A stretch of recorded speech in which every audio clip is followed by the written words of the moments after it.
આવી ગયા છે ગુજરાતના મોસ્ટ ટ્રેન્ડિંગ પર્સનની પાસે એમની સાથે થોડુંક અંગ્રેજી શીખવા અને પર્સનલ વાત કરવા માટે. તો આપણી સાથે છે ગુજરાતના most trending person Sukhdevbhai Gadhvi. બાપુ નમસ્તે. નમસ્કાર, જય માતાજી. બાપુ તમે આજકાલ બહુ જ ટ્રેન્ડિંગમાં છો. આ બધા ટ્રેન્ડિંગ કરે છે તો એકચ્યુઅલી ખબર છે કે ટ્રેન્ડ એટલે શું? ના, અમને તો ક્યાંય ટ્રેન્ડ એવી ખબર ના પડે, પણ અમને સફળતા મળે, લોકો તાળીઓ પાડે, લોકો વધાવે, એટલે અમને એમ થાય કે લોકોને ખૂબ ગમ્યું, અમે તો એને ટ્રેન્ડ માનીએ. વાત એટલી જ છે. અને એકચ્યુઅલી બધાને એવું છે કે ટ્રેન્ડિંગ છે. What is trend? ટ્રેન્ડ એટલે વલણ, ટ્રેન્ડ એટલે પ્રચલન, રાઈટ? તો આપ અત્યારે બહુ જ પ્રચલિત છો ગુજરાતી ભાષામાં, બહુ જ વલણમાં છો, રાઈટ? તો થોડાક પ્રશ્નો તમારી માટે. આપને ગમતું શાક કયું? મને ગમતું શાક કંકોડા.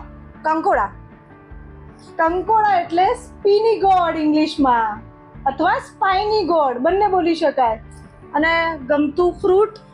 મને જાંબુ બહુ ગમે. જાંબુ ચોમાસામાં જ મળે એટલે?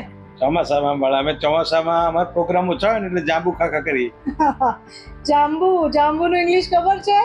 બ્લેક પ્લમ એટલે જાંબુ. અને રોટલા ભાવે બાપુ? મને રોટલા બહુ ગમે. અમે બાજરીના રોટલા, મકઈના રોટલા અને રાગી મારું પ્રિય. ઓકે, રાગીના રોટલા બહુ ભાવે? બહુ જ ભાવે. તો રાગીને કહેવાય ફિંગર મિલેટ. રાગીને શું કહેવાય? Finger millet. અને ગમતી પ્રવૃત્તિ બાપુ? મને પ્રવૃત્તિ તો ઘણી બધી ગમે છે, પણ વાંચન મારી પ્રિય પ્રવૃત્તિ છે. મને રીડિંગ કરવું બહુ ગમે. તો બહુ બધી બુક્સ હશે તમારી? મારી પાસે લગભગ 4000 બુકો હશે. ઓ બાપરે. તો વાંચન એટલે રીડિંગ. તો બાપુ હવે આ બધું અંગ્રેજી માટે કર્યું આપણે, બરાબર છે કે અંગ્રેજી જાણ્યું, તો આપ અંગ્રેજી વિશે શું કહેવા માંગો છો? તો આપના ગમતી 2-4 લાઈન અમારા દર્શકો માટે. અંગ્રેજી જો કે મને ઓછી આવડે છે, છતાં પણ 2-3 વખત વિદેશ જઈ આવ્યો છું. પણ મને અંગ્રેજીમાં એક વાક્ય આવડે છે કે if I am I because I am I and you are you because you are you, then I am I and you are you. But if I am I because you are you and you are you because I am I, then I am not and you are not. હા, વાહ. શું કહેવા માંગે છે ખબર પડી? તમે જ છો ને અમે જ છીએ, સમજ્યા? દેશી ભાષામાં.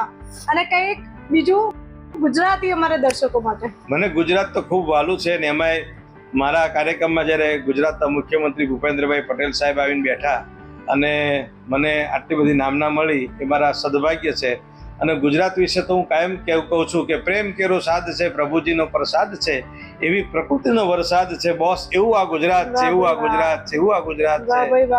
અહીં નર્મદાના નીર છે, માખણ ને પનીર છે, સોનું રૂડું તકદીર છે, યસ એવું આ ગુજરાત છે.